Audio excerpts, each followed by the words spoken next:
pues es escuchar una ponencia, una conferencia sobre la prevención, que al final lo que buscamos con todo este tipo de actos es la prevención, y en este caso de la violencia de género. Y violencia de género en dos colectivos muy concretos, que son jóvenes y adolescentes, entre los jóvenes, en un colectivo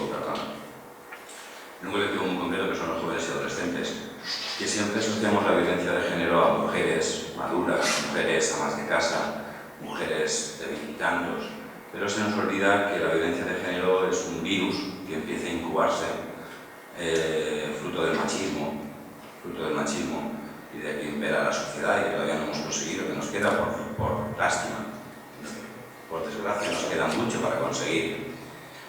Es un virus que empieza a incubarse en la adolescencia, en la infancia. Yo creo que siempre he dicho que la prevención comienza desde la educación, y la educación comienza desde la cuna.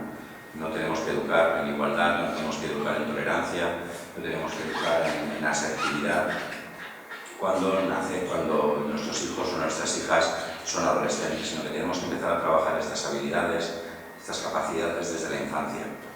Y cada vez es más frecuente encontrarnos con chicas de 14, 15, 16 años que muestran, y que hablas con ellas, los que estéis en el instituto, los que estéis en secundaria, en educación, y nosotros que trabajamos en el ámbito social, nos pasa que nos encontramos, es que mi novio me quiere mucho. ¿Cómo que tu novio te quiere mucho? Y dice, sí, mi novio el otro día, porque un chico me miró las tetas y me habló en un pub, se pegó de puntazos con él.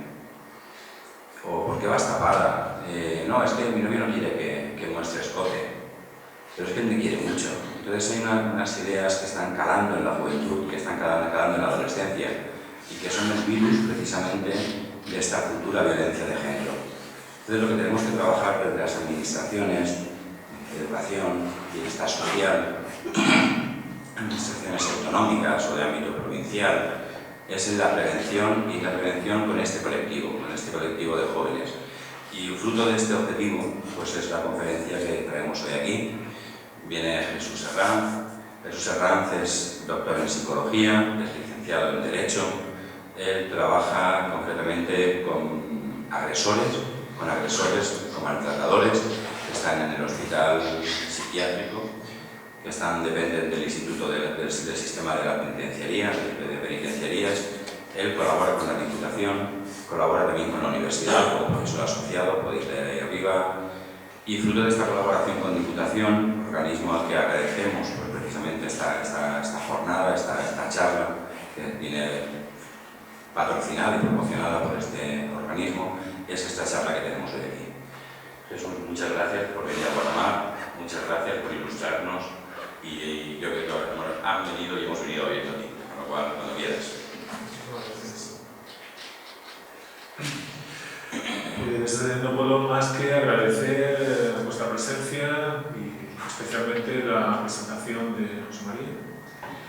Y sin más, yo creo que voy a contar lo que tenía pensado contaros. Creo que todo lo que has dicho, estas palabras previas a la charla, creo que documentan perfectamente y me sirven de una manera estupenda como introducción.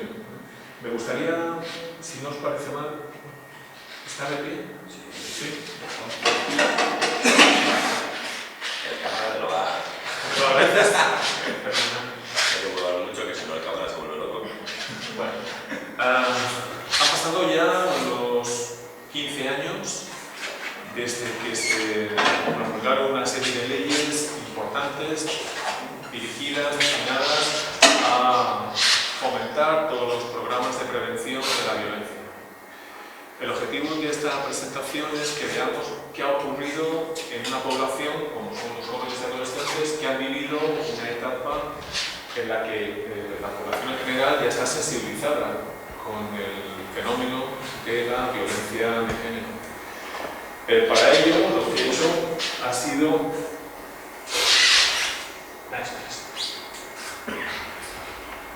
analizar los 3 estudios que, en mi opinión, mejor describen, son fotos fijas, es cierto, es difícil hacer estudios longitudinales, son 2 estudios transversales, hacer un corte, hacen una fotografía de cómo está la situación de los jóvenes en relación con el fenómeno de la violencia y permiten obtener una serie de conclusiones.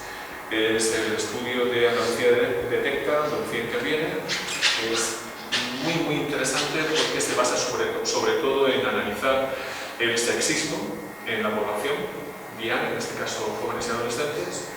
El segundo estudio, que en realidad es una comparación entre el 2011 y 2013, también de un equipo potentísimo de investigación de la Universidad Complutense, liderado por María José Díez Aguado, que intenta ver esa evolución de la adolescencia española en relación con la prevención y la violencia de género. Y por último, un estudio relativamente reciente, del año pasado, de finales del año pasado, no tiene ni un año, realizado por el Centro Reina Sofía para la infancia y adolescencia en colaboración con la JAP, que tiene un título que ya de por sí que es llamativo: es Fuertes como papá, sensibles como mamá, que aunque no analiza directamente lo que es la violencia, sí que hace un análisis de los estereotipos de género, si existen estereotipos de género en la población. Bien. Antes de hablar de violencia en las relaciones de pareja, nos preguntamos: ¿a qué edad comienzan a tener sus primeras relaciones afectivas nuestros jóvenes? Vamos. A partir de entre los 10 y 13 años, un porcentaje importantísimo de ellos ya reconocen que han tenido una primera relación afectiva.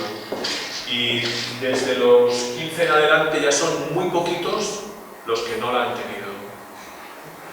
Esto es relevante, o sea que para los chicos y chicas es significativo tener un vínculo emocional, es algo relevante para ellos.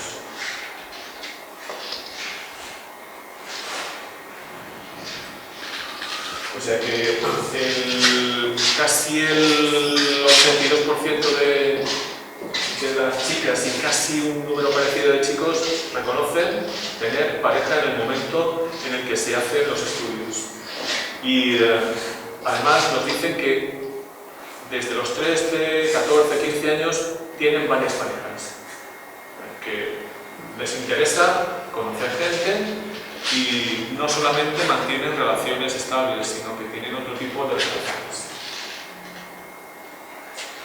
¿Qué nos cuentan los jóvenes y adolescentes? Pues lo que he dicho, que la pareja es algo importante para ellos, que son capaces de tener distintos tipos de relaciones, estables, inestables, salir con un chico o una chica un día, o incluso tener relaciones sexuales y cambiar de chico y chica. Que están muy satisfechos con su relación de pareja. Es algo que les llena, les produce bienestar, les produce una sensación satisfactoria, agradable. Muy importante este punto, que en el que coinciden los datos provenientes de las tres investigaciones, especialmente la última y la penúltima, la de 2013 y la de 2015. Observamos una importante modificación de cómo se comunican los chicos y chicas.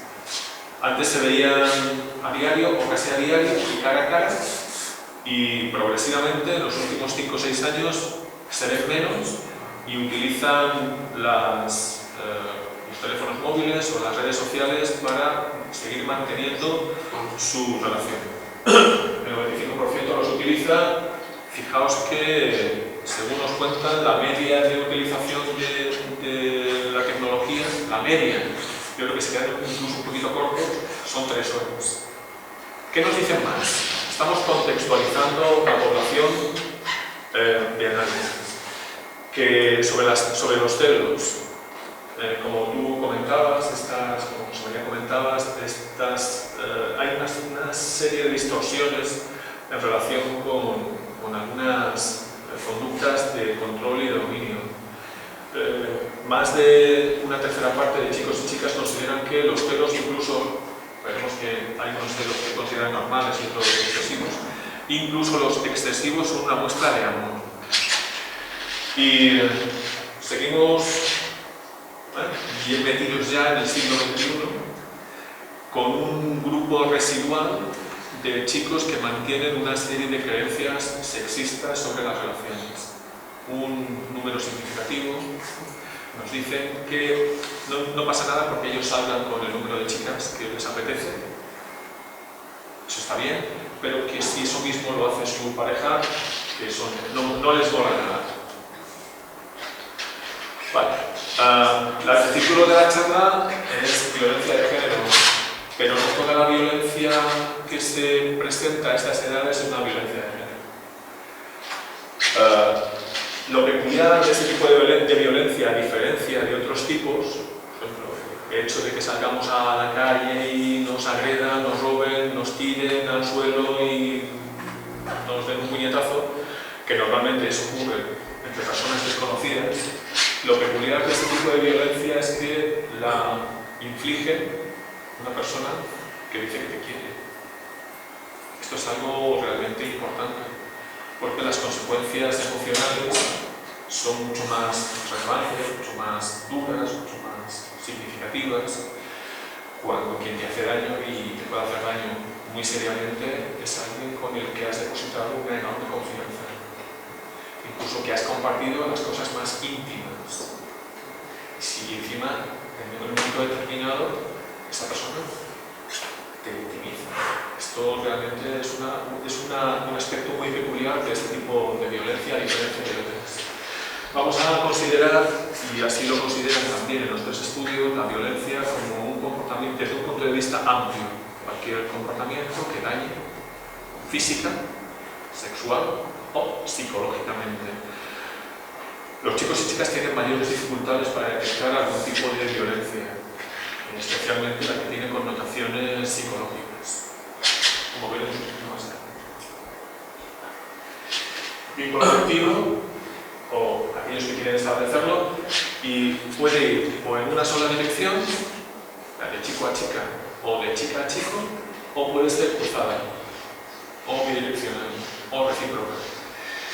Ya os anticipo que la violencia a estas edades es recíproca. A medida que los chicos y chicas aumentan su edad, van siendo más mayores, se producen modificaciones. A partir de los 19, 20 años hay un incremento gradual, no es de golpe, sino que gradualmente se observa que la violencia que ejercen los chicos es más seria, más grave y puede tener unas consecuencias más significativas que la violencia de las chicas. Fijaos, este es un estudio de los TEDx que es enormemente interesante porque hay dos formas de conocer cuál es la dimensión de la violencia. Una es preguntarle a los protagonistas, ya sean víctimas o agresores, y sobre si son víctimas o agreden, que es lo que se hace en el estudio del grupo de Diazaguaro. Y una segunda es preguntarle a una persona si conoce casos en el entorno. No directamente a esa persona, sino si los conoce. En este primer estudio lo que se pregunta es si uno ha sido víctima o si es agresor. Y fijaos aquí, y además lo interesante de este estudio del 2013 es que se ha hecho en el 2010 y en el 2013 se comparan los datos. Salvo en uno de los parámetros, que es la utilización de los móviles, de los dispositivos tecnológicos, que en el 2010 no se preguntó. Y observar que la máxima manifestación de maltrato se refiere al control. La línea roja es cuando se le pregunta a las chicas si lo han sufrido. Y observamos que en 2010 casi el 22% de las chicas decían que lo habían sufrido y que en el 2013 esto pasa casi al 29%. Y la línea azul verdosa es la de los chicos como victimarios. 13,8 en 2010, 16,1 en 2013. Y eso mismo ocurre en las distintas manifestaciones de violencia. Lo peor, que no hay una disminución. Que entre el 2010 y el 2013, salvo en parámetro segundo que no se pregunta en el 2010. En todas ellas se produce un aumento de las manifestaciones de violencia que no estamos haciendo bien. Seguimos avanzando y decimos, bueno, pues vamos a ver si preguntamos, hacemos una especie de evaluación 360 grados y les pedimos a los chicos y a las chicas que miren a su alrededor y nos cuenten qué ven en las parejas de su entorno. Los resultados son espeluznantes. Nos cuentan que casi el 63% de las chicas del entorno, sus amigas, sus compañeras, utilizan algún tipo de estrategia para controlar el móvil de sus chicos. Y casi lo mismo hacen los chicos con sus parejas femeninas. Y el resto de las manifestaciones de maltrato están en unos niveles, según cuentan ellos, realmente importantes. 40 y tantos % de te digo con quién tienes que hablar, te digo cómo tienes que vestirte, te digo cómo tienes que, dónde tienes que ir, o controlo todo lo que hago, controla todo lo que haces, o te insulta, o difunde mensajes o imágenes sobre cuestiones que son íntimas, privadas, o te impide que veas a los amigos o amigas, etcétera, etcétera. Las manifestaciones de violencia física son también importantes. Las chicas y chicos del estudio reconocen en porcentajes cercanos al 20%, las chicas, 16%, o los chicos que conocen a gente de su entorno en la que hay violencia. No es una violencia súper grave, es una violencia de bofetadas, pellizcos, empujones, zarandeos, ¿no? Pero que no pinta bien.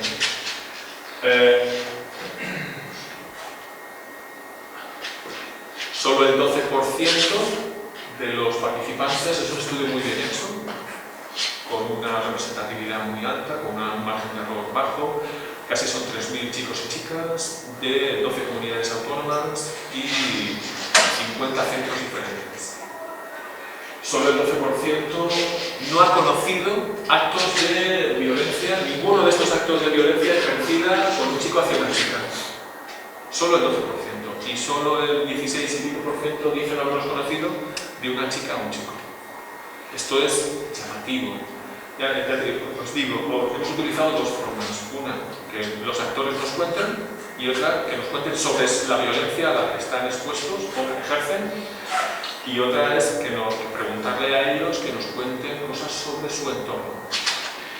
Se identifica una media de 5 actos de violencia semanal ejercida por chicos y un poquito menos por las chicas, lo cual es importante. En resumen, podemos decir que las chicas ejercen mayor control sobre actos, sobre relaciones, revisando los móviles, controlando dónde van sus parejas, con quién se ven, qué tiempo dedican a otras cosas cuando no están con ella. Y los chicos ejercen más actos de violencia mucho más proactiva. Intimidación, tanto emocional como personal, violencia física, verbal, insultos, amenazas, chantajes emocionales, degradación, ninguneo. Esto es más, no, las chicas también, pero en esto son más protagonistas. Bueno, un aspecto específico que la violencia es la que se ejerce a través de los dispositivos móviles, los ordenadores, las nuevas tecnologías. En esto sí que se ha producido una explosión. Es realmente preocupante la utilización de las nuevas tecnologías para el acoso y para la degradación de los aspectos más íntimos de una relación. En ocasiones, chicos y chicas adolescentes se hacen fotografías en momentos de máxima intimidad y esto es visto como una manifestación de entrega total. Está bien, porque cada uno con su intimidad hace lo que quiere, pero tenemos que hacerles ver a esta población que, dado que están en un momento en el que es muy posible que tengan más de una relación y que a veces esas relaciones no terminan bien y que a veces cuesta romperlas, porque no es raro que por despecho, por sentimiento de frustración, por una mala experiencia en esa pareja, uno de los miembros utilice esa prueba de intimidad para hacer daño al otro. Esto es el sexting, ¿no? Estas formas de maltrato lo que hacen es dificultar que se termine una relación tóxica que se quiere terminar, lo cortamos, pero uno de los miembros intenta manipular, chantajear emocionalmente a otro o hacerle daño. Si manda mensajes, si utiliza las redes sociales, puede hacer mucho daño. Y es lo que tenemos que trabajar en los talleres, en los grupos de sensibilización, en los talleres de igualdad, el tener una cierta prevención para mantener esa intimidad en la intimidad. Incluso no facilitar las contraseñas de las redes sociales. Esto también se está viendo que está ocurriendo. Todavía observamos que cuando se publica una foto íntima de un chico y una chica en una situación, por ejemplo, sexual, la chica sale perdiendo. Todavía está peor visto, desafortunadamente, que la exposición de esa intimidad desde el punto de vista social y, sin duda, puede ser mucho más traumático para las chicas. Lo más llamativo que nos muestran los estudios es que ellos no tienen demasiada conciencia del problema o no tienen suficiente conciencia del problema. ¿Por qué intervenir precozmente? Lo ha comentado José María.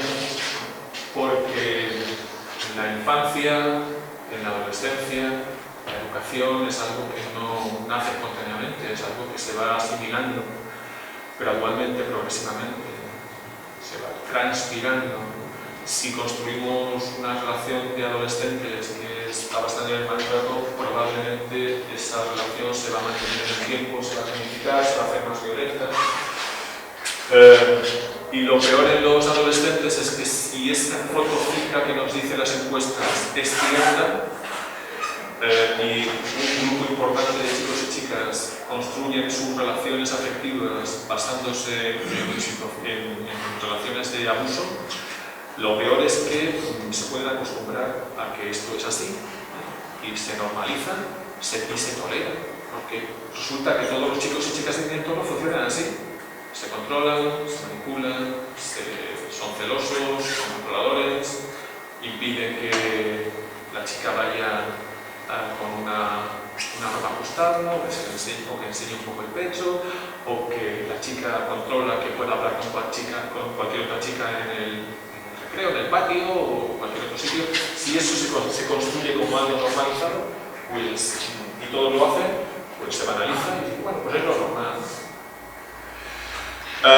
¿Cuáles son los factores de riesgo y los factores de protección más relevantes sobre los que hay que trabajar? Fundamentalmente el sexismo y los mitos sobre el amor, ¿no? Por un lado. ¿Y qué es lo que hemos visto que protege más? Pues una percepción del abuso y del maltrato en los momentos iniciales, en los pródromos, en los inicios, que es más fácil cortar, y un buen conocimiento de lo que es la violencia, especialmente esa violencia que se detecta peor, que es la violencia psicológica. Vamos a ir preguntando a los chicos cómo andan de conocimientos.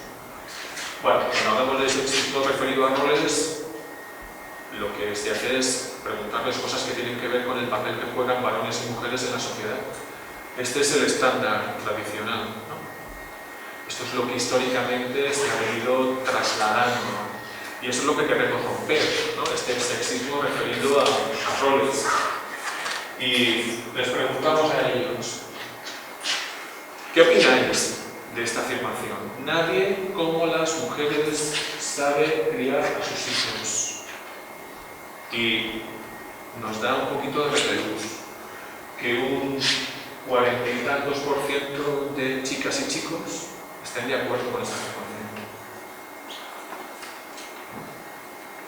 Afortunadamente hay un grupo importante también que no coincide. Cuando les preguntamos a los chicos ¿pensáis que las mujeres son insustituibles en el hogar?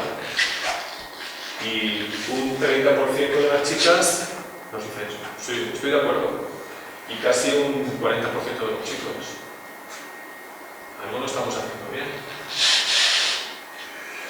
Si les preguntamos si hay diferencias de géneros en relación con aspectos psicológicos o cómo son las personas, que es el sexismo referido a rasgos, también nos dan unas respuestas que nos llaman mucho la atención, ¿no? Las chicas son vistas por chicos y por chicas, por los dos, como más sensibles, más tiernas, preocupadas por su imagen, más responsables, más prudentes y más débiles.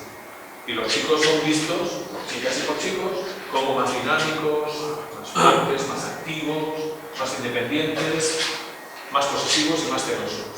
Esta es la radiografía que nos cuentan ellos de esa visión diferencial de chicos y chicas. Estamos hablando de adolescentes de 13 a 19 años.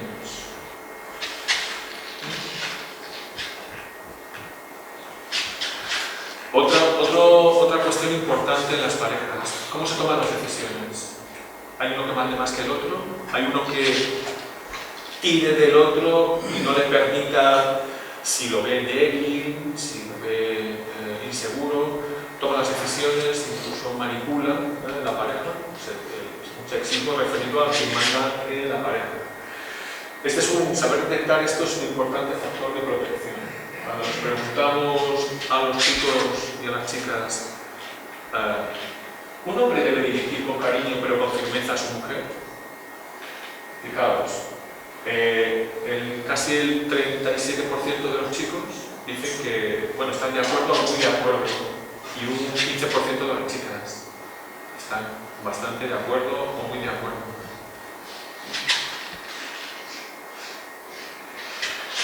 Sobre los mitos, esto que circula en medios de comunicación, que aparece en las canciones, en las series televisivas, en las películas, en las novelas, que venden mucho, una serie de ideales de cómo debe uno enamorarse, de quién, cuánto, cómo, qué ha de sentirse, son un importante factor de riesgo en la violencia.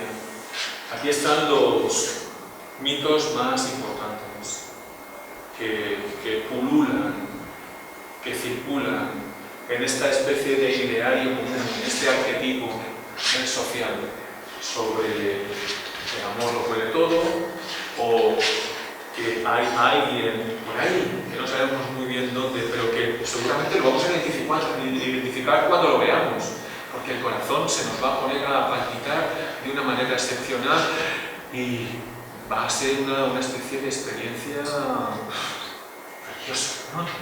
Algo extraordinario.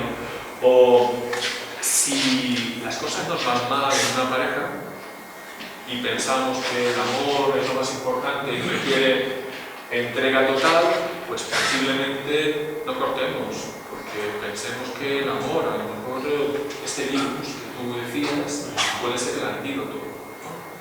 Que el amor es un antídoto frente a la violencia. Esto es un mito, es un error, es una idea que chicos y chicas han incorporado a través de todo lo que se les transmite, no necesariamente fuera de la familia, sino también dentro de la familia. O el último mito, que para estar realmente enamorados, o que si estás realmente enamorado, tiene que haber control y posesión, que los celos son importantísimos en una relación. Estos son los mitos más identificados. Cuando les preguntamos a los chicos cómo andan de mitificación amorosa, pues nos dan cositas, así que nos dan también un poquito nos ponen un poquito en estado de preocupación.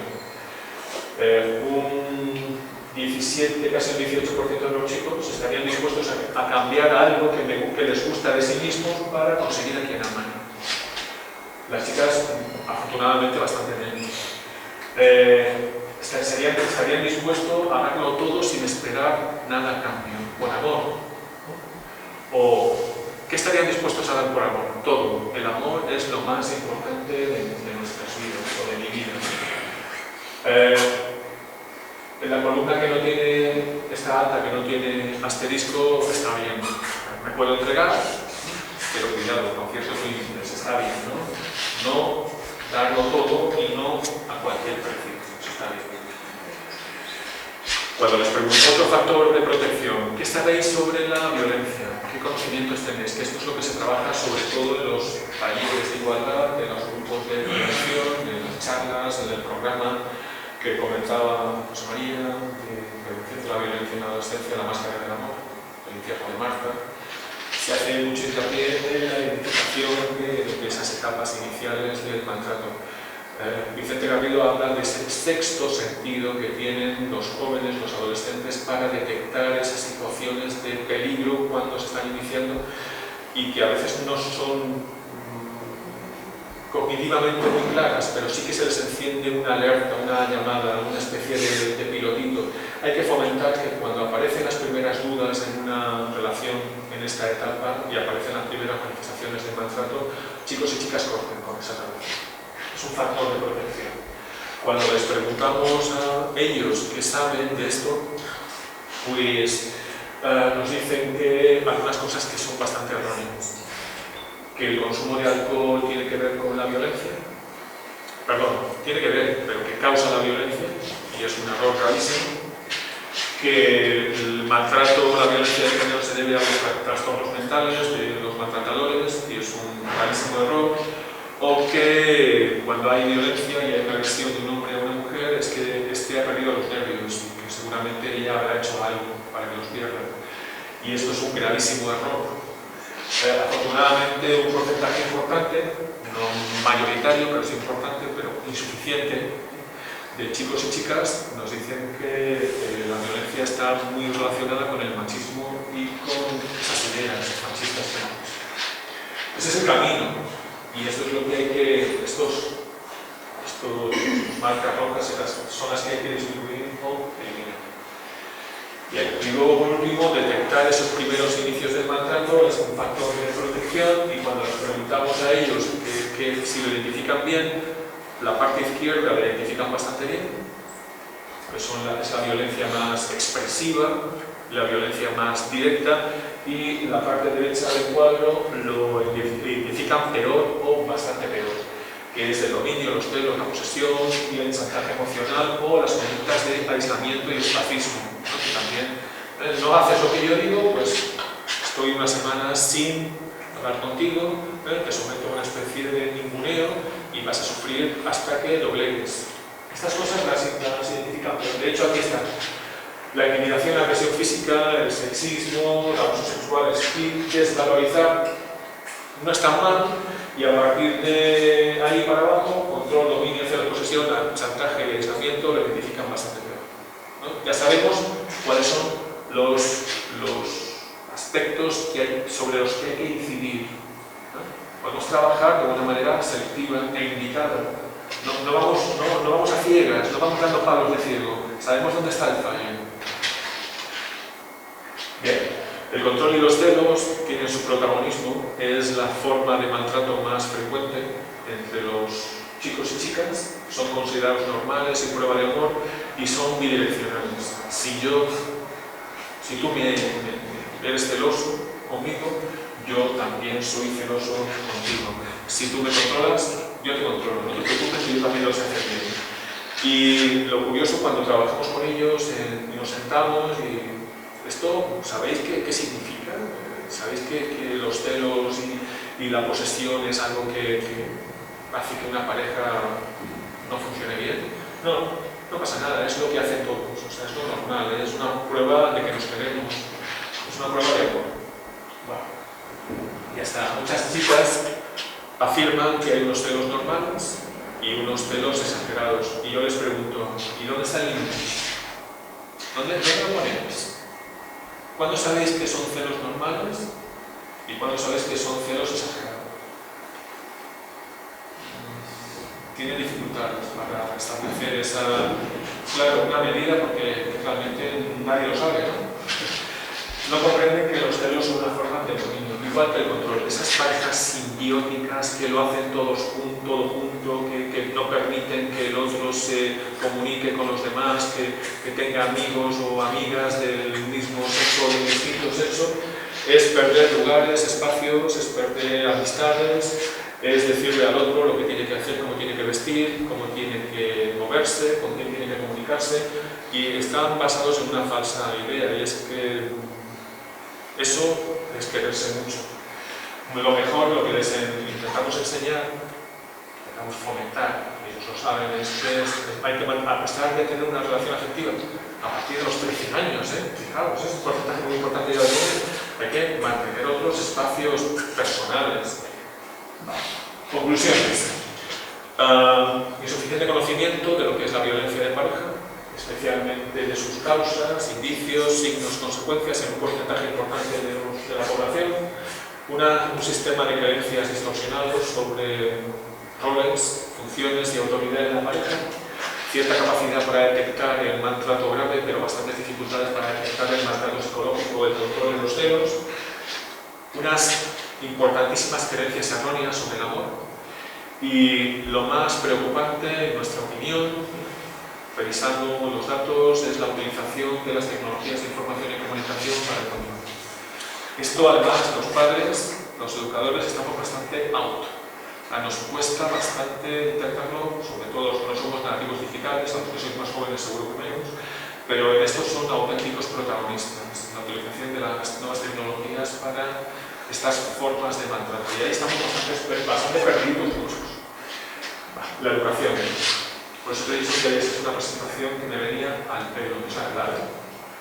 Esos valores, actitudes, esos principios, esas competencias emocionales y un compromiso para la erradicación de la violencia. Un compromiso de tolerancia cero contra la violencia, la exclusión y la discriminación. Las leyes son importantes, son muy importantes, pero al fin y al cabo, por muchas leyes que haya, si la población, no se sensibiliza, no asume realmente la importancia del fenómeno, pues a lo mejor estamos en que han pasado 11 años de la Ley 1/2004 de medidas integrales contra la violencia de género y nos encontramos con una radiografía de la población adolescente que está muy bien, pero algo se nos escapa, ¿no? Ellos han nacido posteriormente, tienen 12, tienen 13 años, la ley tiene 14 años. Bueno, la ley, lo digo porque la responsabilidad no solo de la ley, es un hito, es una piedra angular a partir de la cual también se hicieron cosas antes, pero es una ley muy importante. Y analizamos y decimos, bueno, ¿qué pasa aquí? Psicólogo, arriba un poquito de la SWAM, a mí Sabrina. La forma de resolver un problema tan grave como este es acudir a 3 segmentos: sociedades, y esas las podemos cambiar poquito o muy lentamente, individuos, somos los protagonistas, estos sí que los podemos modificar más, y oportunidades. Y yo creo que en las oportunidades también tiene mucho que ver con la baja tolerancia social que hay frente al maltrato. Y ahora sí que es cierto que hay una baja tolerancia social. Ha cambiado muchísimo el panorama. Antes alguien agredía a su pareja y no pasaba nada. Y casi todo el mundo se callaba o miraba para otra parte. Ahora eso no ocurre. La sensibilidad de los cuerpos y fuerzas de seguridad del Estado y su formación es excelente. Es muy raro en la localidad donde no haya una policía especializada. Los servicios sociales y los grupos de, los departamentos de bienestar social de las localidades están perfectamente capacitados para detectar los casos. En sanidad igual. Pero en el fondo, los protagonistas de los hechos son lo esencial. Entonces, por eso decía, es importantísimo desarrollar esa inteligencia emocional, esa capacidad para detectar el problema y desarrollar autoconciencia, autocontrol y motivación de logro, ¿no? Eso se desarrolla en las familias. Y en la escuela desarrolla otro tipo de habilidades de carácter más intrapersonal, socioafectivas y éticas, como empatía, sensibilidad, trabajo en equipo. Estas competencias emocionales afortunadamente se aprenden, no vienen de fábrica.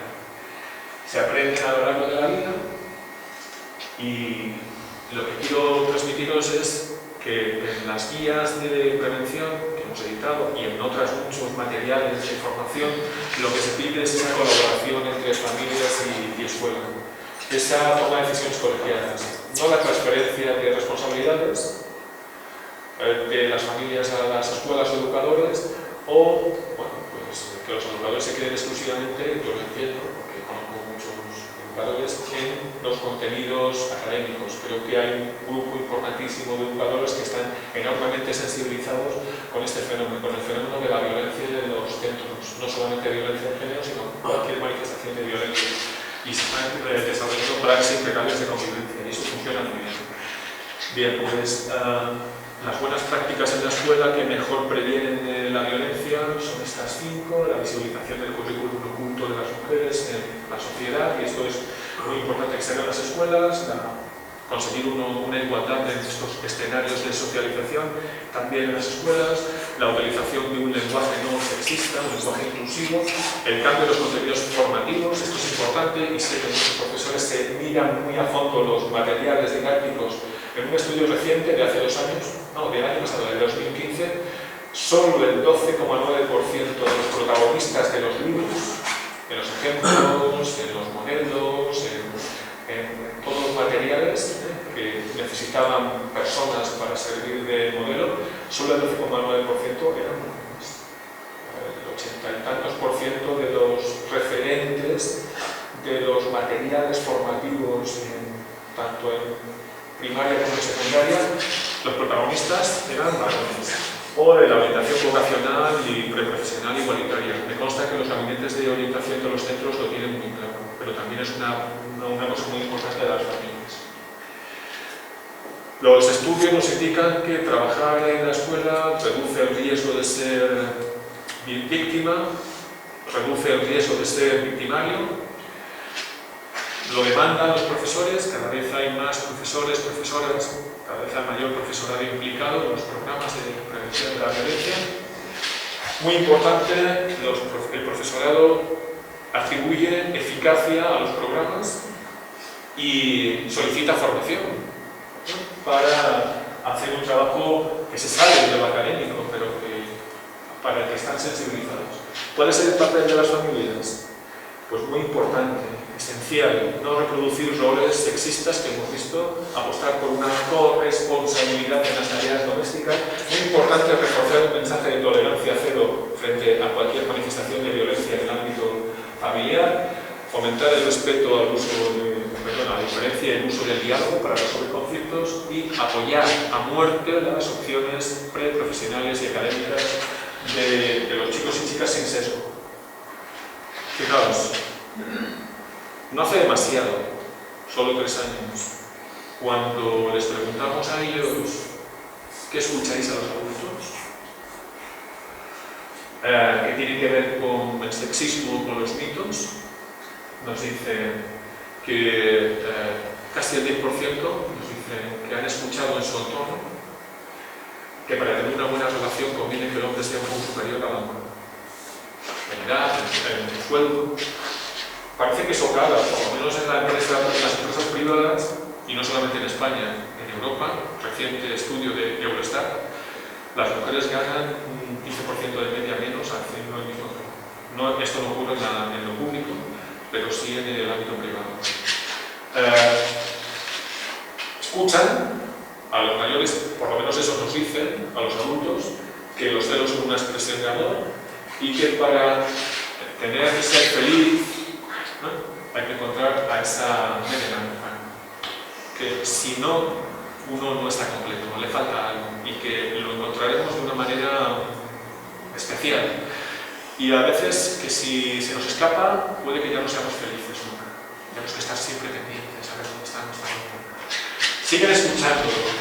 Si es cierto lo que dicen, y no hay por qué dudarlo, realmente tenemos que también ser conscientes de que nuestro papel en el sexismo es importante. Conclusión. Esta anotación de lo que hablábamos al comienzo de la charla, ya estamos terminando, esa educación en igualdad favorece formas de ser hombre y mujer. No por el hecho de que sean diferentes, no vamos a ser iguales ante la sociedad, ¿no? Podemos ser diferentes, igual que somos diferentes varones entre nosotros. Previene la violencia, sin duda, esa educación en igualdad, y se puede comenzar incluso en primaria. Hay trabajos, esto es una prevención universal, es una prevención general, trabajando esa coeducación de una manera transversal dentro del plan de acción tutorial de los centros. Ya sé que es muy difícil, me comentaba José María, que dedicar 12 sesiones a un programa es complicado en un centro, dentro de las tutorías, pero yo creo que tenemos que sacar esas horas que a lo mejor hay que quitarlas de otras cosas, no es posible, cosas tan importantes.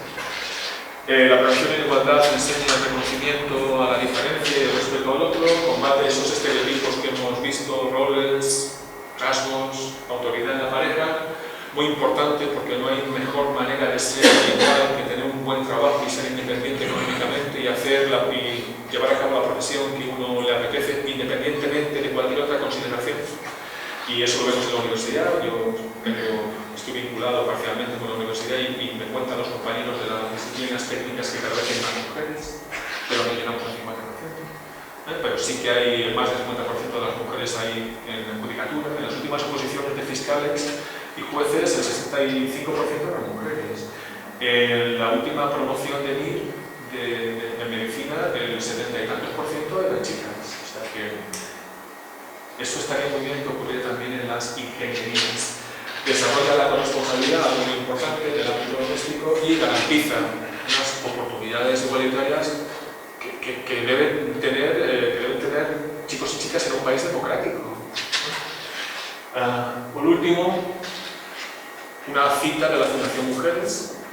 Si esperamos que las generaciones futuras superen los obstáculos de la desigualdad, si esperamos en el futuro un contexto exento de violencia de género, en las relaciones entre mujeres y varones hay que incorporar de forma efectiva la educación en valores para la igualdad entre chicos y chicas, y esa es la apuesta que desde la Diputación de Alicante proponemos con la elaboración de estas 3 guías que podéis consultar en la página de publicaciones de la Diputación. Y esto es lo que quería contaros hoy. Muchas gracias.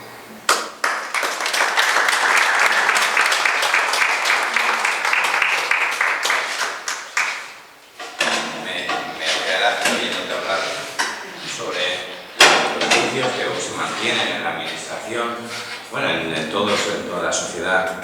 Yo presumo de ser el primer concejal de igualdad de Guanamá y ser un hombre. Y yo creo que soy de los pocos concejales de igualdad que hay. ¿Y yo sepas? Sí, y además es muy obvio porque me mandan cartas de los organismos oficiales: estimada concejala de igualdad. Y yo creo que tenemos que ir cambiando el chip. El otro día estaba una del Colegio de Trabajo Social. Me llega una carta del Colegio de Trabajo Social y me dice: estimada concejala de igualdad, le invitamos por la presente. Y no me quedó más remedio que llamar por teléfono. Creo que debemos empezar a cambiar el chip, ¿vale? Y a todos los niveles, por lo cual yo creo que lo que has expuesto es la educación, es el rol que todavía se mantiene en la sociedad. Lo que tú dices, es muy triste que una ley que salió en el 2004, la 1/2014, que estamos en el 2016, que esos chavales que habían nacido, recién nacidos en esa ley, todavía cada vez hay más muestras de estos machismos, de estos rasgos, que al final lo que van a desarrollar, como tú lo has dicho, eso, van a acabar en una violencia de género. Me acuerdo una vez en una conferencia de la persona que hemos mencionado antes, María Pérez Conchillo, que es la directora del Instituto Espí de Valencia, decía, preguntaba al auditorio, ¿no?, ¿cuál es la forma más agresiva de maltrato? Identificaba el físico, el psicológico, el sexual, y todo el mundo se iba al sexual, el maltrato sexual, y al final decía no, el psicológico, porque es el que más daño hace y el que más difícil cuesta de curar, es el que más cuesta de curar. Yo creo que tenemos que ir un poco trabajando de todos los ámbitos. Tenemos la oportunidad de tener un especialista, de tener una persona que sabe muchísimo. ¿Alguna pregunta, alguna duda que queréis hacer? Por favor. Claro, como soy maestro, lo de los libros de texto me ha llamado la atención.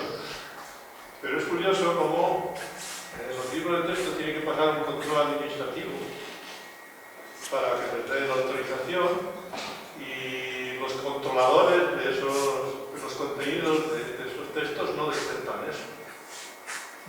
Sin embargo, nos ponen pegas, nos han puesto pegas siempre a las personas que no hemos utilizado el libro de texto. Eso parece que es una prevención. Sin embargo, cuando se denuncia estas cosas, de qué contenidos están en el libro de texto, y no solamente son los contenidos, sino las dinámicas de clase, que impiden esas dinámicas para hablar de todo esto, eso no crea ningún rechazo, ninguna historia.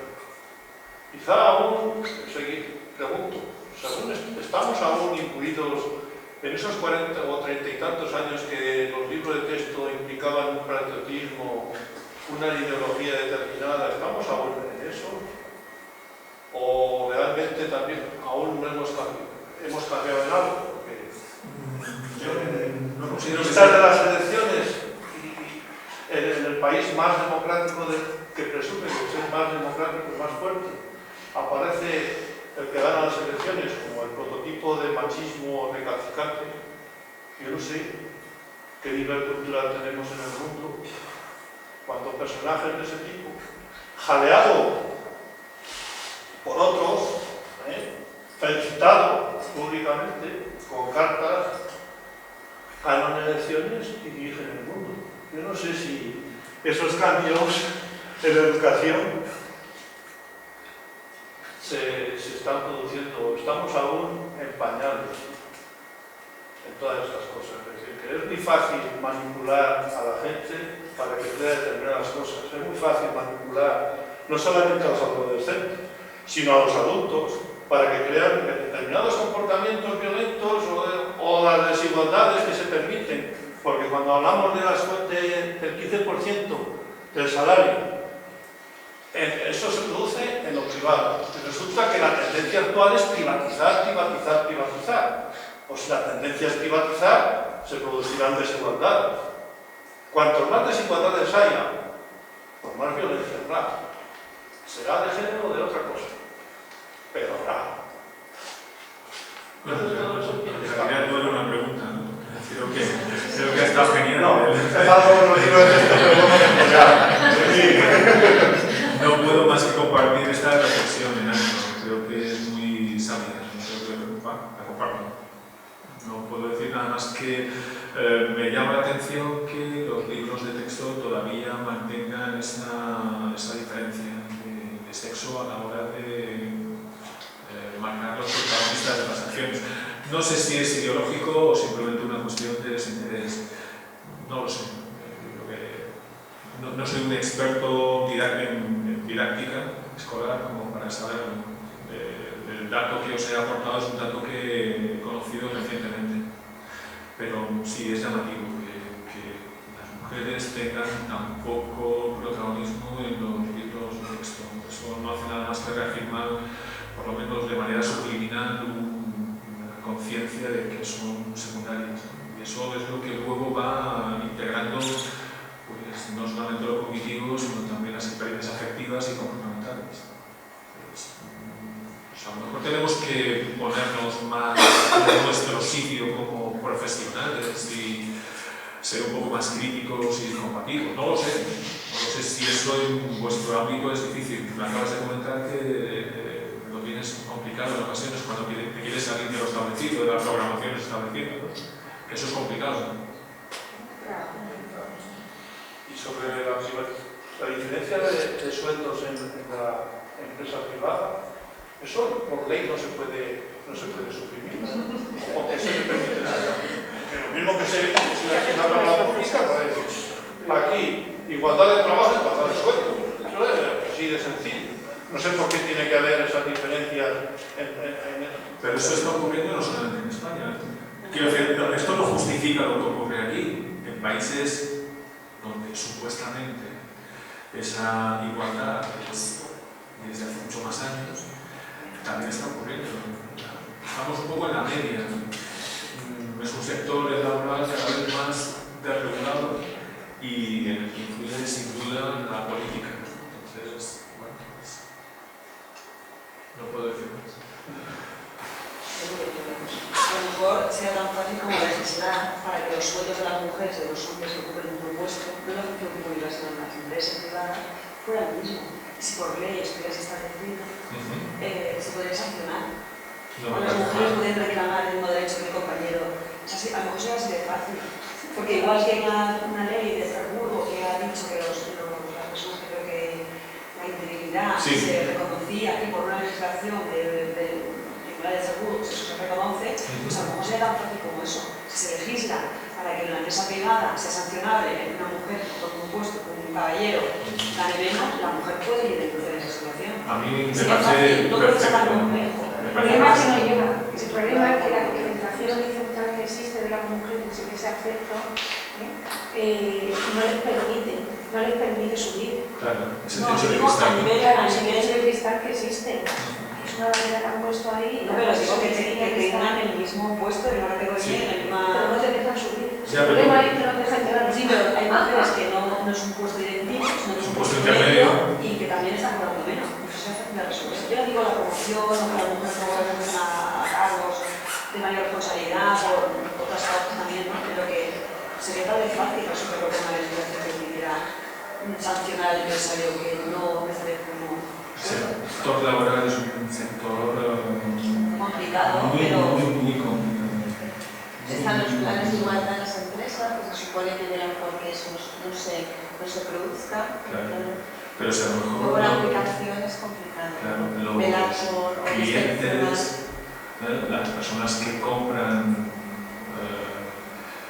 artículos de determinadas empresas y se preocuparan, igual que en comercio justo, si se preocuparan de saber si esa empresa cumple con esos criterios de igualdad, pues a lo mejor lo plantearían, pero como somos cada vez menos críticos, por ejemplo, en temas de compra, compramos por internet, no nos preocupamos de quién compramos, y lo que nos interesa es que se compre barato y que nos llegue al día siguiente a casa, y además no se importa demasiado. Como trabajamos por internet todavía tenemos menos referencias.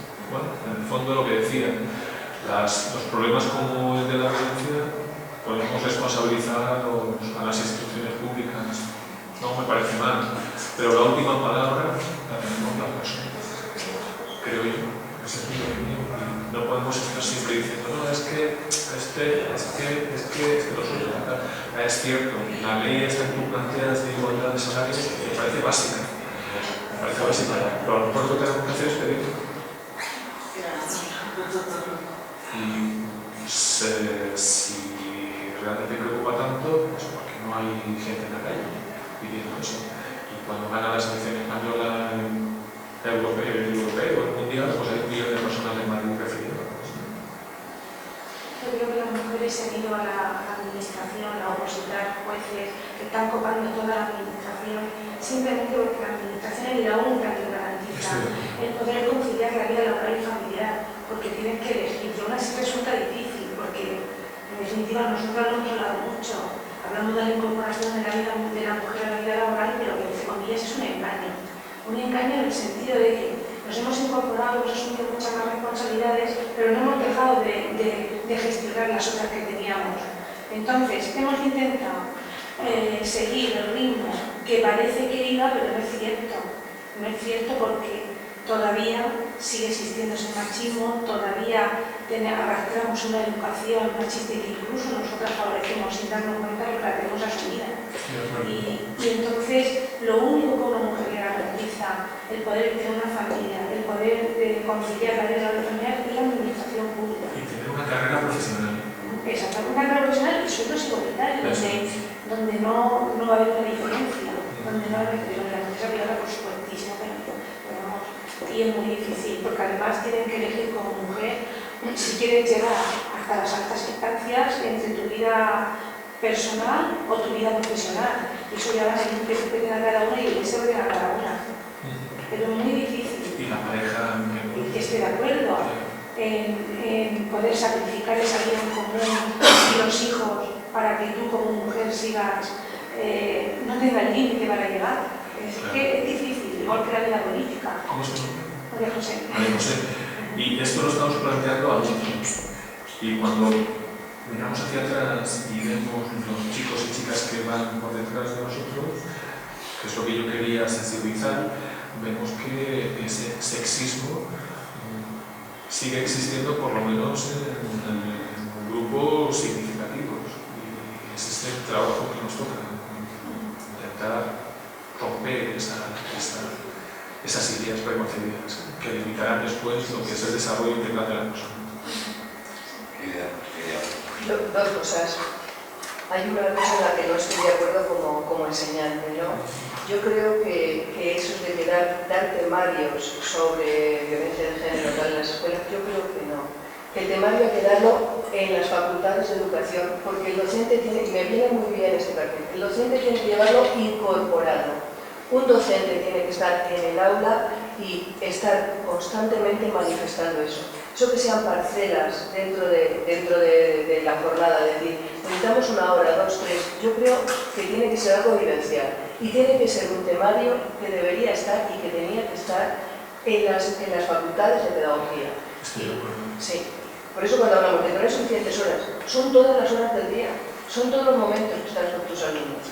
Y lo otro es algo que yo me digo constantemente, a ver si tú me lo puedes contestar.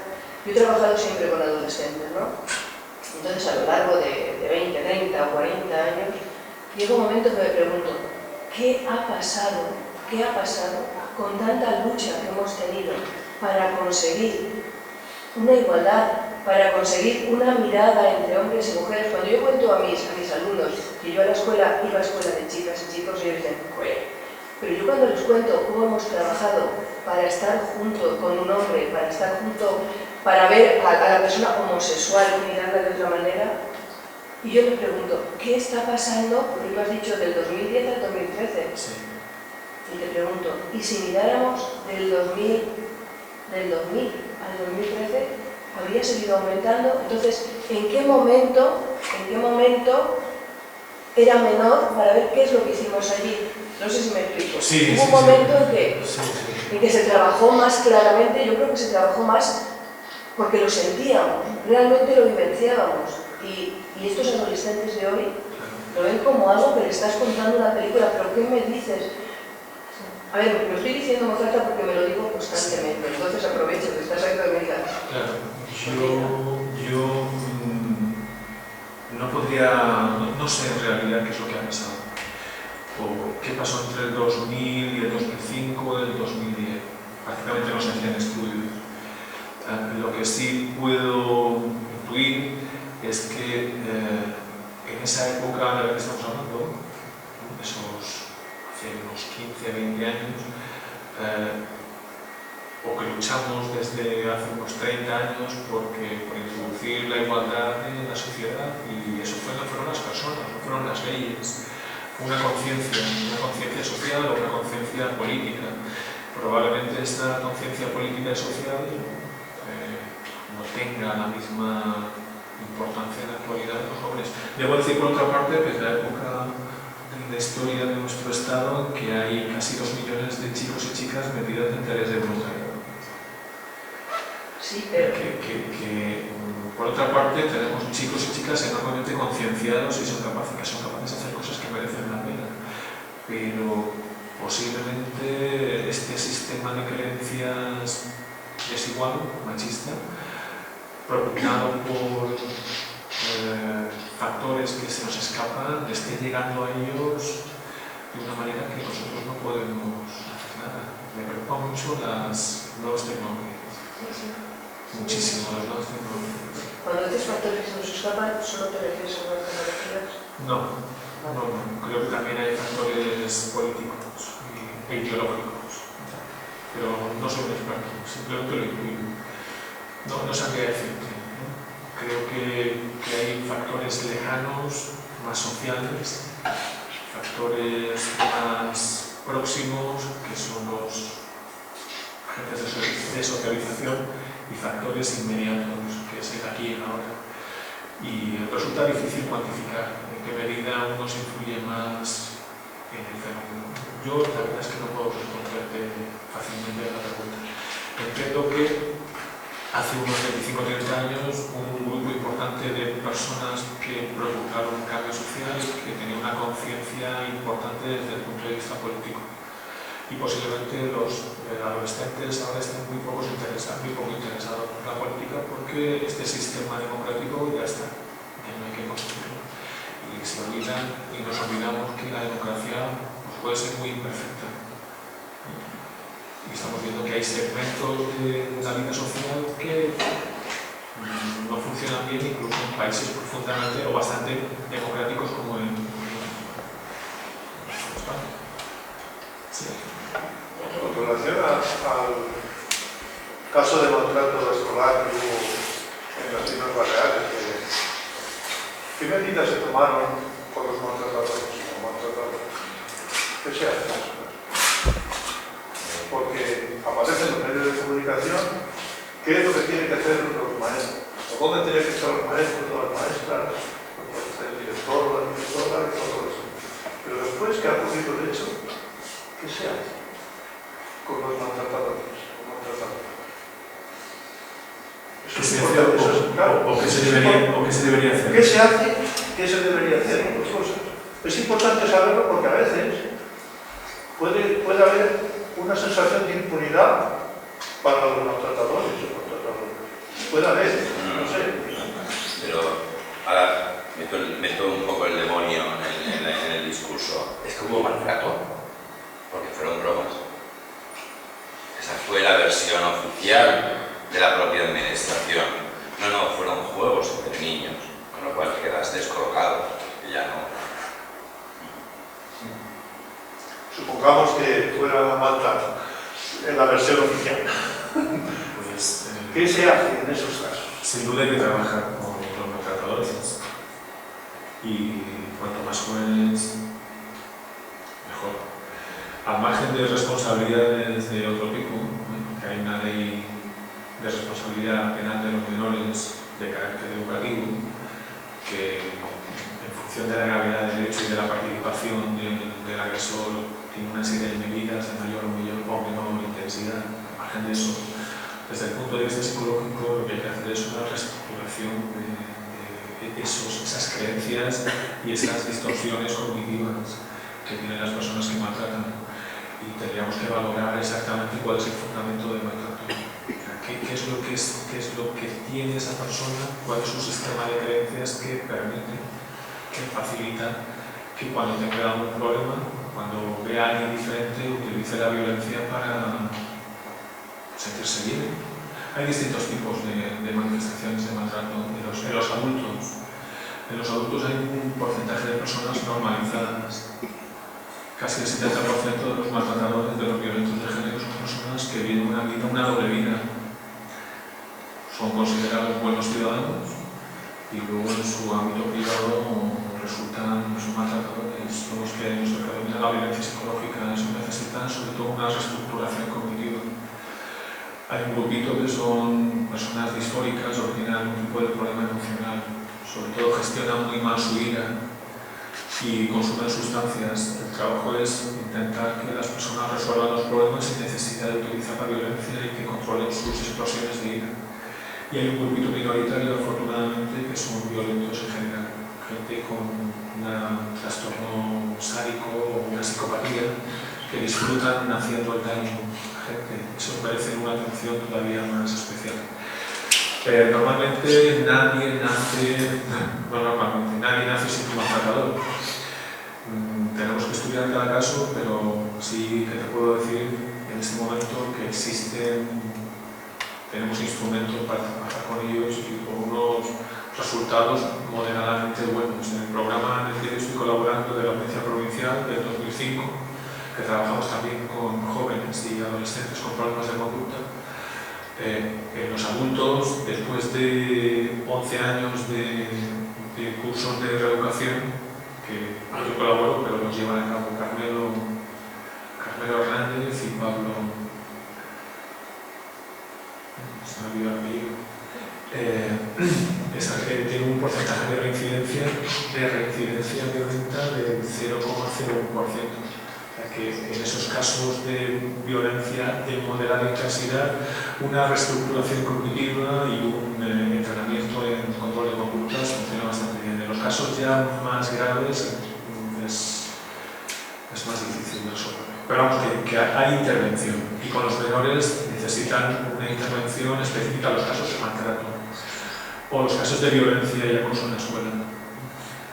Se trabaja en grupos, dentro, incluso hay centros en la Comunidad de Madrid que tienen programas específicos dentro de los propios centros, de las aulas de convivencia y unas aulas específicas para trabajar con los menores que se detecta que son maltratadores, que son bullies.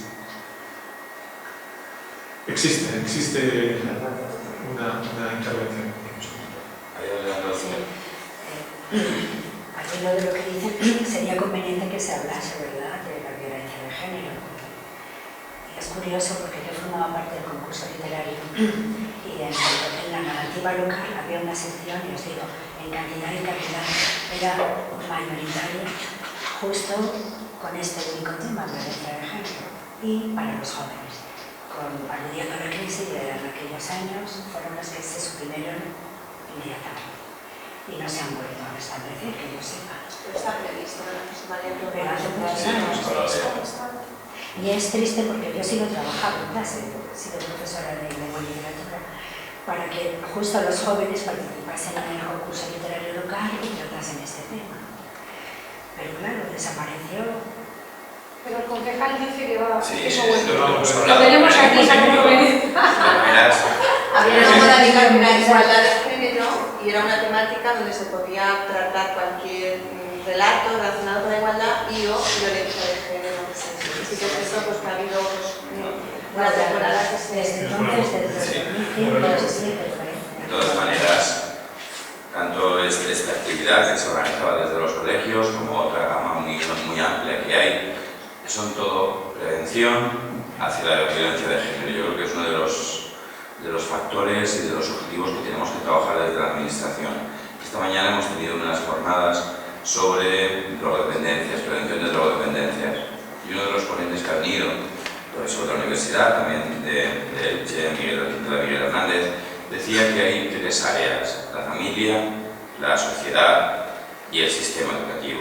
Entonces yo creo que son los tres factores, los tres estratos, que tenemos que trabajar conjuntamente. Y la voluntad existe y la sensibilidad también. No es por nada, yo me dedico a esto desde hace 22 años. Con lo cual la sensibilidad con este tema existe. Pero sí que tenemos que tener claro que todos son acciones dirigidas a la prevención. Esa es una acción que es muy buena y que funciona muy bien y que sensibilizaba mucho con el tema de la violencia de género. Otra acción, parte de los talleres, de las distintas actividades que se están organizando, como la que les he mencionado, de Vicente Garrido, con la máscara del amor. Yo creo que tenemos que seguir trabajando en esa línea, es uno de los objetivos que tenemos muy claros. ¿Ya habéis preguntado? Yo quería hacer una pregunta. En los talleres que trabajáis con los chavales, Sí. pero estamos en una sociedad machista, no súper machista. Si se trabaja con los padres, porque si cuando van a casa reciben otra vez las mismas historias. Tienes toda la razón. El trabajo con padres es complicado, porque cuando se les proponen actividades de prevención suelen acudir los que menos problemas tienen. Y si acuden serán las madres. Sí, y padres también. Los más motivados y los que menos problemas tienen, y es reforzar lo que ya hacen bien. El problema es el acceso a aquellas familias que no tienen ningún tipo de conciencia de que lo que están haciendo es una... Es cierto, ese es uno de los problemas. Los chicos y chicas están en un centro y en cierta medida, por lo menos a ciertas horas los tienes allí y sabes que es población cautiva, por lo menos en el horario escolar. Pero llevar a los padres a los centros o llevar a los padres a las instituciones o a los servicios municipales, pues en los que trabajáis... En las escuelas de padres pasa eso, los padres que acuden a la escuela de padres con todos los años normalmente son los más concienciados, más sensibles y los que menos necesitan trabajar. La prevención de drogodependencias, el programa Brújula, por ejemplo, que yo lo conozco muy bien, pues ahí van dos familias estupendas. Ese es el problema, tienes razón. Cómo sensibilizar a aquellos que no tienen ninguna conciencia de que están fomentando la violencia en su familia. ¿Cómo llegamos a ellos? Claro, es que esa es una pregunta buena que yo no respuesta. Yo insisto en lo mismo. Acabas de decir que los niños están cautivos, que puedes trabajar en la escuela. ¿Y os habéis planteado trabajar en las facultades de pedagogía con los profesores y demás? Sí, bueno, la primera asignatura que hubo para prevención de la violencia de género en la Universidad de Alicante la propuse yo, en el año 2006. O sea, que está dentro del currículum. Pero solamente en una titulación. Luego, a partir del 2006 ya empezó a aparecer en algunas otras titulaciones. Como mucho, las hay como optativas, en algunas titulaciones. El tema universitario es un tema muy complicado y puedo hablar con franqueza, ¿no? La carta de los créditos se reparte en función de la fortaleza que tiene cada departamento. Claro, entonces no podemos pretender como tener unos docentes que ya han incorporado eso si algunos ni siquiera lo han visto en su formación. Es cierto. Entonces, yo creo que también no, es muy importante. Hay que meter una cuña. Sí. En algunas titulaciones creo que en la Facultad de Educación hay una asignatura. Sí, creo que hay una asignatura, pero creo que es optativa. Yo imparto docencia en Derecho. En Derecho sí que hay 2 asignaturas. Y también una en Criminología, que es la que yo imparto, la que yo puse en marcha en el 2006. Y bueno, hicieron un artículo en el periódico porque era la primera que se ponía en el plan de estudios, de cualquier plan de estudios de la facultad, la primera asignatura de prevención de la violencia en el 2006. Pero no está generalizado, es cierto. Creo que debería ser una formación esencial dentro de los docentes.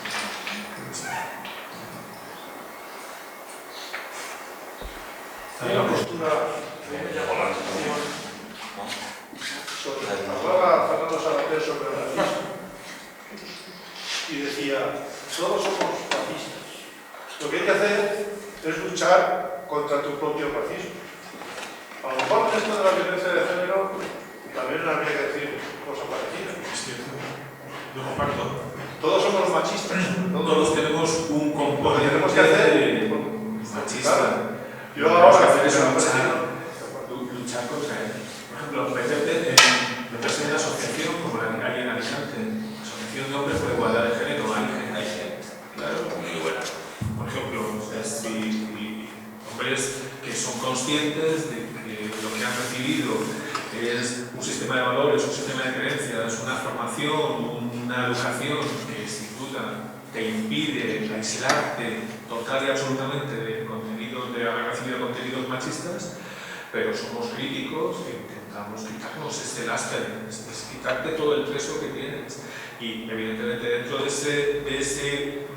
esa trayectoria de ser un hombre absolutamente violento, un asesino de tu pareja y ser un hombre con un grado de sexismo moderado o bajo, hay una gran diferencia. Pero estoy de acuerdo con lo que tú planteas de establecer.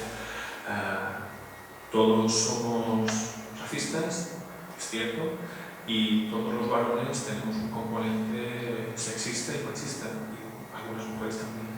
Tenemos que quitarnos ese lastre, y eso evidentemente hay que fomentar ese espíritu crítico y especialmente el autocrítico. Pero que estés en la mesa los varones, eso me encanta. Eso te voy a aconsejar, hombre que hay. De todas maneras, yo creo que la lucha, vamos a ver, la lucha es una tarea que tiene que ser multifactorial y desde muchos aspectos, desde muchos lados. Es decir, has comentado AIGE, que es una asociación de hombres contra el machismo, contra el maltrato. Es una asociación, bueno, pues vamos a difundir esta asociación. Está en las redes sociales, te metes en Facebook, metes AIGE y te sale el AIGE. Pero vamos a machacar a las redes sociales con estos contenidos. Vamos a manifestarnos los hombres contra la violencia de género. El próximo día, desde aquí hago un llamamiento a la gente que pueda ver la grabación y los que estéis aquí. El próximo día 27 tenemos una manifestación contra la violencia de género. Pues que vayamos los hombres delante, manifestando, sensibilizándonos contra esa violencia de género. porque somos nosotros los autores de la violencia. Es decir, las 80 y tantas mujeres que han muerto este año no las han matado pericos de los palotes, las han matado a hombres como él, como yo y como tú. Yo creo que tenemos que trabajar desde todos los sectores. La educación es importante, que la educación sea transversal, fundamental, que la educación desde la universidad, importantísimo, que se vaya cambiando el modelo social, porque no podemos decir los hombres que somos feministas, porque no tenemos que lanzar ese mensaje. Yo creo que es un poco ir cambiando la concepción, y lo que no puede ser es resignarnos a que el cambio viene de arriba, que tienen que ser los legisladores quienes cambien la sociedad. Porque es lo que usted decía, yo me acuerdo de mis compañeras, Nuria, la coordinadora de servicios sociales, compañera psicóloga, yo me acuerdo de nuestra época, y a las chicas de tu clase llegaba el novio y les decía que se te apagaran el escote y lo mandaban a tomar viento. Vamos, Bernalina, tú, ¿no erais guerrilleras vosotras? Y ahora te encuentras chavalas en el instituto, y hace 10 años también, que es la época que usted comentaba, yo me acuerdo que trabajo con menores que vienen del juzgado de la audiencia provincial, que los deriva de la audiencia provincial porque han cometido un delito. Te encontrabas chavalas que se pegaban con otras porque la otra había mirado a su novio. Y dices, esto en mi época no había. ¿Qué cambio ha ocurrido a nivel social, a nivel nacional, a nivel internacional? Que las mujeres o que las chicas han perdido esa actitud reivindicativa. Pues lo que tú estabas diciendo, porque en nuestra época hay que luchar, ahora ya está conseguido, y el problema es que se está perdiendo.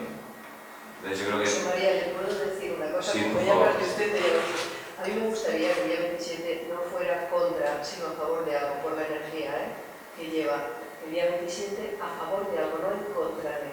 Dime a favor de que yo lo ponga en la pancarta. A favor de la igualdad. Perfecto. Es que la energía contra ya tengo una energía de Vale. un poco de violencia, la No misma hay ningún problema, se acepta la propuesta. El 25 es el Día Internacional de Lucha por la Erradicación de la Violencia de Género. Por ejemplo, lo manifestamos así. Perfecto. Pero yo creo que la palabra violencia de género tiene que aparecer. Yo creo que es una palabra que son asesinatos. Es que a mí me encanta decir esta palabra. Quiero decirla, son asesinatos. Han habido 80 mujeres asesinadas por... ¿Cuántas son? 37. Pero aún así, da igual, ¿no? Que haya habido menos. Da igual. Me alegro muchísimo. Da igual que haya habido menos, da igual. Como dice el logo, ni una menos. Si sacas cuentas de las que Sí, llevamos... pero son 132.000 denuncias por violencia de género en este año. 37 mujeres muertas, asesinadas. Pero bueno, Pero las violaciones no se consideran. No, sí que sí. Bueno, no las cuentan. No está considerada, sí, es cierto. No, es cierto. No, hablamos de las mujeres que han fallecido. Una violación es una violencia. Es terrible. La victimización que produce una persona que la recibe es durísima. Es un trauma brutal. Mira, yo he conocido sentencias de jueces que chicas de 16, 17 años que han sido violadas con burundanga, ¿vale? No se ha considerado violación porque no ha habido una negación. Es decir, son cosas que te rasgan las vestiduras. Vamos a ver, si estaba intoxicada con burundanga. La burundanga es una droga que pierdes la voluntad. ¿Cómo vas a decir que no? Si había una burundanga por en medio. O sea, son cosas que todavía tienen que cambiar mucho, a todos los niveles. Yo me acuerdo en el libro que sacó una mujer, que era funcionaria de la audiencia de Murcia, que publicó, se llama Zorras, y recopilaba sentencias por un juez que se hizo famoso, desgraciadamente, en la audiencia de Murcia, donde recopiló las sentencias y los casos y las historias de esas mujeres, ¿vale? Y ponía el título que era Zorras, porque era un juez, este juez famoso, exculpó al marido alegando que zorras no era un insulto, era una comparación con un animal muy inteligente. Y elaboró un libro que se llamaba, donde recopilaba todas las vivencias y las historias de estas mujeres. Yo creo que tenemos que cambiar a todos los niveles, y hay mucho por cambiar, mucho. Hay un tema tabú sobre eso a la hora de denunciar. Por ejemplo, creo que es el arzobispo Cañizares, que desde el punto de vista de la religión, es decir, desde el punto de vista de lo que dice Dios, habla en nombre de Dios, relega a la mujer a un segundo plano Eso se permite en un Estado de mando democrático sin que le pase nada. Esa sensación de impunidad, eso me veo, esas cosas tendrían que parecer a esa serie de personajes que se permiten esa serie de declaraciones un poquito de prudencia. Para que si fueran un poquito más prudentes tendría que pasarles algo. Por lo menos que supieran que estamos en una sociedad que la ley es laica. Quiero decir, que la ley lo hacen las personas, no Dios, ni el nombre de Dios. Por tanto, se tienen que someter a la ley. No pueden ir libres por la vida y como diciendo, yo puedo decir aquí lo que quiera y cuidadito. En España, sobre todo, ese tipo de declaraciones hacen mucho daño. Muchísimo daño. Porque da una sensación de impunidad. Y todo el trabajo que tú intentes hacer a pequeña escala, te lo chapan en una declaración. Y esa sensación de impunidad es la que me da rabia a mí. Bueno, pues muchas gracias por venir. Gracias a vosotros, me he sentido como en casa. Nos hemos ido poco acogedores. Sí, la verdad que ha sido un placer estar aquí con todos vosotros y vosotros. Gracias, muchísimas gracias. Y gracias a ti, Suni, por acompañarnos. siempre, mi compañero en el centro. Pues me alegro.